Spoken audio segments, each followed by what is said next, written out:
Mula sa kalayuan, pamunit sa katahimikan ng himpapawid ang isang palasong apoy, kislap ng puot mula sa isang makapangyarihang kaaway. Sa matuling paglipad nito, para bang binabakas ang mismong kaluluwa ng espasyo, patungo sa iisang Panteria, ang pangunahing tauhan. Sa isang iglap, kinailangang magpuyos ng lakas ang Alpas upang makaiwas, at ilang saglit matapos niya'y dumagundong sa lupa ang isang pagsabog na tila dumurog sa paligid. Sumirit paitaas ang alikabok at abo, tinakpan ang araw na worry ulap ng kamatayan. Matindi ang titig ni Palm sa kalaban, matalim, walang bahid ng pangamba. Sa gitna ng kanyang pagtakbo, pinakawalan niya ang sariling galit sa anyo ng isang palasong apoy. Tulad ng kidlat, ito'y umarangkada patungo kay William, ang landas nito'y binago ng mahiwagang singsing ng telekinesis. Ngunit si William, sa halip na matakot, ay ngumisi ng isang halimaw, ngisi ng isang nilalang na sumasayaw sa gilid ng kabaliwan. Ang kanyang mga matay nag-aalab, tila handang kumawala sa mga lungga, at mula sa kanyang bibig ay sumambulat ang tinig na puno ng nakahahawang tuwa. Muli, isang dambuhalang pagsabog ang sumambulat, eksaktong sa lugar kung saan siya nakatayo. Bago pa man iyon sumapit, tinakpan ni Palm ang kanyang mukha, nilalabanan ang unos ng mga batong lumilipad, upang hindi mabulag ng mga pirasong putik at bato. Nang hamupa ang galit ng pagsabog, dahan-dahan niyang ibinaba ang mga kamay at pinasuyod ng tingin ang lugar ng kanyang pinakawalang puot. Subalit wala roon ang kanyang katunggali, ni anino'y hindi mabanaag sa ulap ng usok. Bigla, mula sa kailaliman ng makapal na usok, may batong dumuluhong, matalim at mabilis, tuwirang tumatagos patungo sa kanyang mukha. Napasinghap si Palm sa pagkabigla, sa kanyang isipan, isang biglaang tanong ang sumiklab, mga bato nga ba ito? Mabilis niyang iniwasan, habang sinusubukang unawain ang kababalaghan. Mula sa di kalayuan, isang tinig ang pamunit sa kanyang pandinig, tinig ni William, mapang-uyam at mapanghamon, nagtatanong kung iyon na ba ang lahat. Isang kisap mata lamang, at naroon na siya sa likuran ni Palm. Mahigpit ang hawak sa kanyang mahiwagang baston, nakapinta sa mukha ang tusong ngiti ng isang mandaragit. Bago pa man magbukas ang isang hininga, muling isinakatuparan ni William ang kapangyarihang fire arrow. Iwinasiwas ang baston, halos idikit sa katawan ng kalaban, at sa sandaling iyon, sumabog ang kapangyarihan ng higit pa kaysa noong una. Nabalot ng lagablab ang kagubatan, ang mga puno'y nagliyab, at ang hangin ay yumalulong sa init at amoy ng naglalagablab na apoy. Sa gitna ng impyernong tanawin, nakatayo si William na worry hindi alintana ang apoy na sumisiklab sa paligid. Sa kanyang tapat, nakaharap si Palm, matatag, mariin ang kapit sa sariling baston, malamlam ang mukha ngunit hindi nasugatan. Nabigo ang lihim na pagsalakay na dapat sana'y pumatay sa kanya. Sa pagkamangha ni William, napatanong siya kung gumamit ba si Alpas ng kakaibang kasanayan upang ibsan ang pinsala. Ngunit nanatiling tahimik si Palm, ang kanyang mga matay tila mga sibat na tumatagos sa kalaban. Lalo lamang kung ulo ang pag-uusisa ni William, ngunit sa halip na mamuhi, napangiti pa siya, worry natutuwa sa di inaasahang kaganapan. Sinabi niyang hindi niya inasahan ang ganitong resulta, at nagtanong kung tama bang kulang ang kapangyarihan niya kung siya lamang ang kikilos. Muli niyang inusisa kung ano ang ginawa ni Palm, subalit nanatiling walang imak ang pangunahing tauhan, patuloy na itinataga ang matalim na tingin sa kanyang katunggali. Bahagyang natawa si William, waring nang uuyam, at winika na tila wala sa gana si Palm sa pakikipag-usap. Muling humigpit ang kapit niya sa baston ng lalaki, pinipiga ang palad nito, sabay sambit na sa gitna ng laban ay hindi dapat puro salita lamang ang inaatupag. Muling sumigaw si William, nagpahayag na siya na mismo ang hahanap ng kasagutan. Gamit ang kapangyarihan ng kanyang mahiwagang baston, isa na namang palasong apoy ang kanyang pinakawalan, tuwirang nakatutok kay Alpas. Kumunot ang noo ni Palm, at buong siglay sumigaw ng revolver, saka pinakawalan ang sariling palasong apoy laban sa kay William, muling pinanday ang landas nito sa tulong ng singsing ng telekinesis. Nanlaki ang mga mata ni William, na bigla sa nasaksihan. Sa kanyang isipan ay umalangaw-ngaw ang tanong, ano ito? Hindi siya makapaniwala. Iniikot ba ni Palm ang mismong palaso gamit ang telekinesis? Para bang ang apoy ay ipinulupot mismo sa kanyang salamangka? Hindi pa niya kailanman narinig ang ganitong paraan. At sa isang iglap, nilamon ng dambuhalang puwersa ang kanyang palasong apoy, nagbunga ng pagsabog na yumanig sa buong kagubatan, nilalamon ng apoy ang halos lahat ng nasa paligid. Nang hamupa ang dagandong at bahagyang lumino ang hangin, mariing winika ni William na hindi siya makapaniwalang pinalakas ni Alpas ang kasanayan gamit ang telekinesis. May kislap ng paghanga sa kanyang tinig nang aminin niya ngayon lubos na niyang nauunawaan, na ang kaharap niya ay walang iba kundi isang tinaguriang henyo. Nakatayo si Palm sa kanyang harapan, nakaunat ang kamay, at ilang metro mula roon ay nakaukit sa lupa ang isang dambuhalang hukay, bunga ng matinding pagsabog. Ngumisi ng may kabuktutan si William at sinabing labis niyang kinapopootan ang mga kagaya nito. Iwinasiwas niya ang baston at buong siglay sumigaw na magpasaya na sila.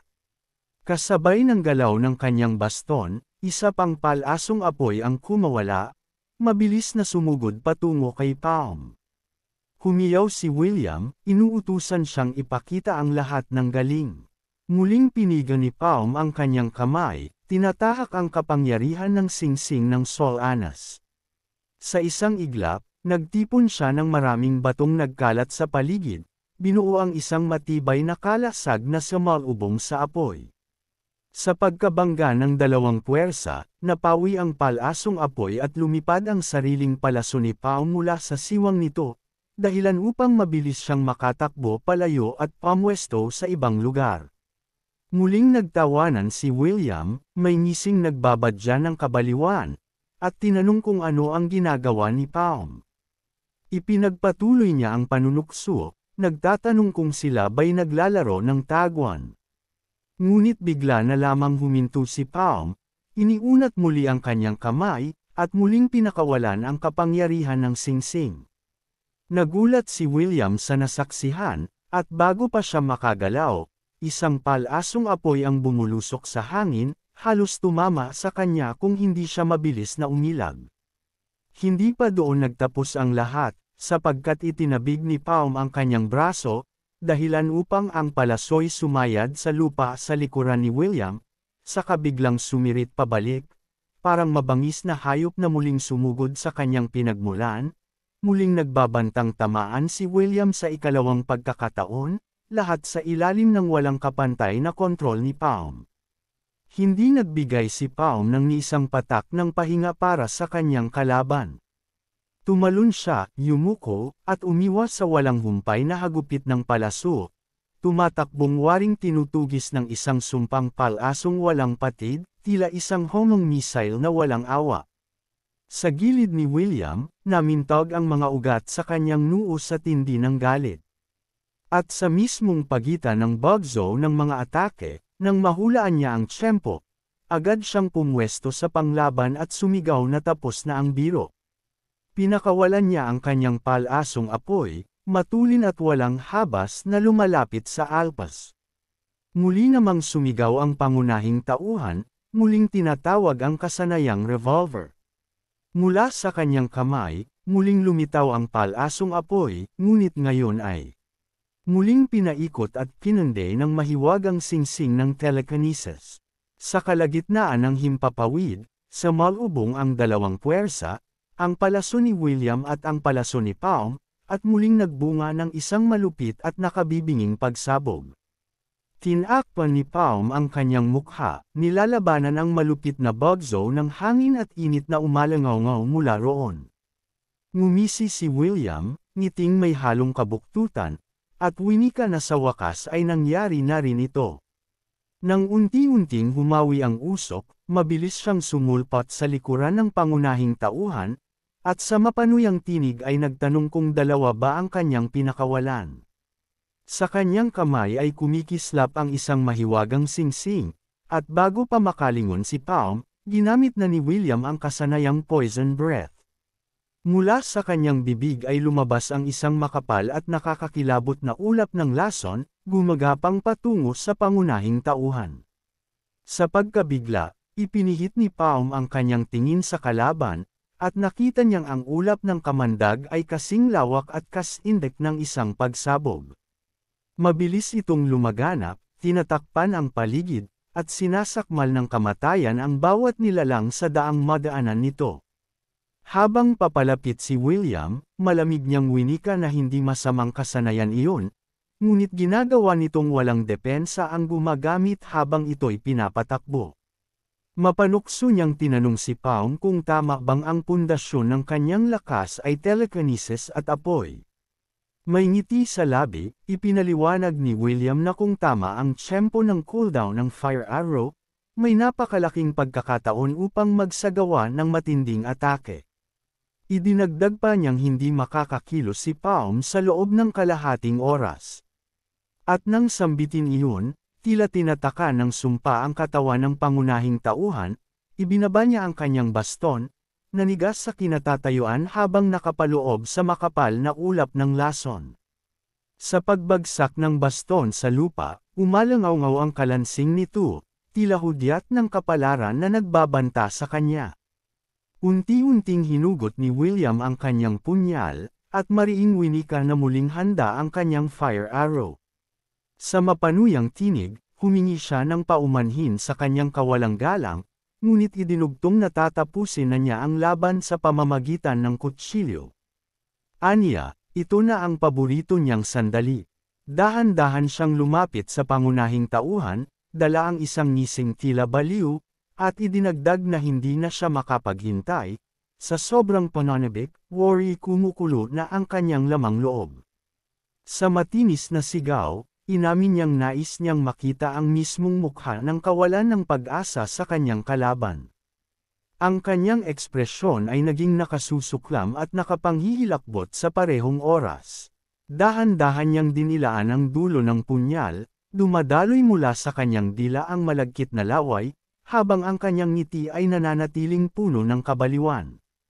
Sa ibang pananaw na para bang ibang mundo ang kanyang iniisip, tinanong niya kung magliliyad ba ito, iiyak, o mangangatog, ngunit hindi niya inasahan na may ganap na kabaligtarang plano si Palm. Sa ikinagulat ni William, biglang sumugod si Palm, ang kamaoy nakataas at handang dumurog. Mariin ang kanyang kilay, mabilis ang bawat hakbang, at sa isang iglap ay nasa harapan na siya ng kalaban, nakahigit ang tindig sa kanya na tila isang dambuhala. Sa sandaling iyon, nang mabalot ng pangit na anyo ang mukha ni William, bumagsak ang matinding kamao ni Palm, mabilis at walang pasubali. Isang matinding sampal ang tumama sa mukha ni William, isang hampas na napakatindi, hanggang sa may isang ngipin ang tuluyang bumaon sa hangin at tumilapon palayo. Seryoso si Palm, wala siyang bahid ng awa, at malinaw na hindi tinablan ng sumpang dapat sana'y pumipigil sa kanyang katawan. Ngayon, ang kanyang kalaban ay lumilipad pabagsak sa lupa, talunan. At wasak sa isang bugzo ng lakas. 2 araw bago ang laban na ito, nang dumating si Iburo sa tavern upang humingi ng tawad kay Palm at kay Debo, nagkaroon ng pagkakataon si Debo na tanungin ang kaibigan habang sila'y magkasama sa bar. Tinanong niya kung paano nga ba sila nakalabas ng dungeon, at paano nila nalabanan ang lason ng Boss Mushroom. Aniya pa, wala na si Palm, kaya maaari na niyang isiwalat ang katotohanan. Nakapwesto si Debo sa isang upuang yari sa matibay na kahoy, tahimik na sumisimsim ng inumin habang nakasandal.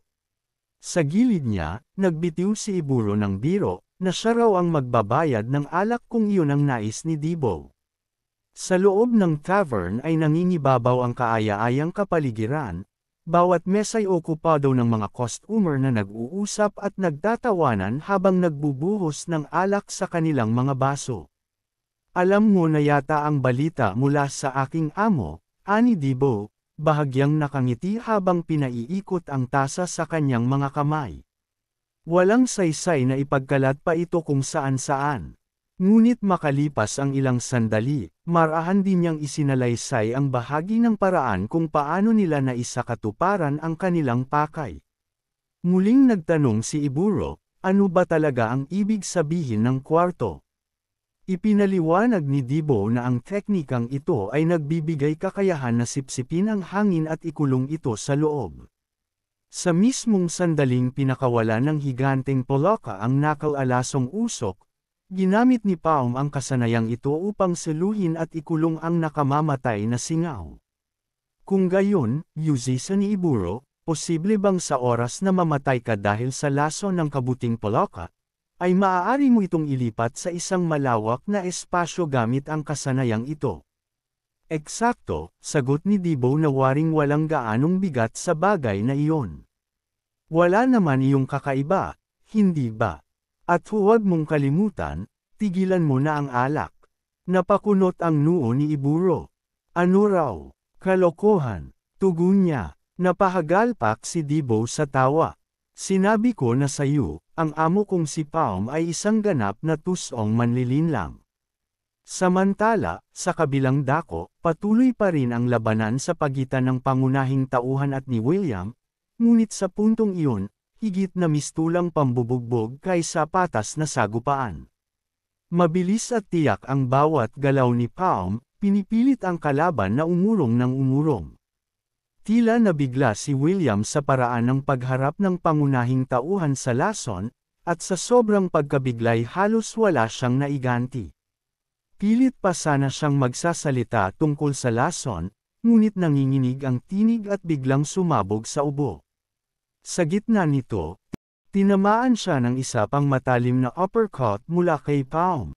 Muling umamba ang pangunahing tauhan, yumuko upang tipunin ang lakas, at sa isang mabilis at mabagsik na serye ng galaw ay sunod-sunod na pinapalo ang katawan ng sugatang si William. Sa huling hampas, bumulusok si William palayo, tumilapon patungo sa isang punong hindi kalayuan sa kanilang larangan ng labanan. Tumama siya ng malakas sa matigas na puno, at si Paum, gamit ang kanyang singsing na may telekinesis, ay mabilis na inangat ang kanyang baston mula sa lupa, hinatak ito sa kamay, at agad na pinakawalan ang kasanayang fire arrow.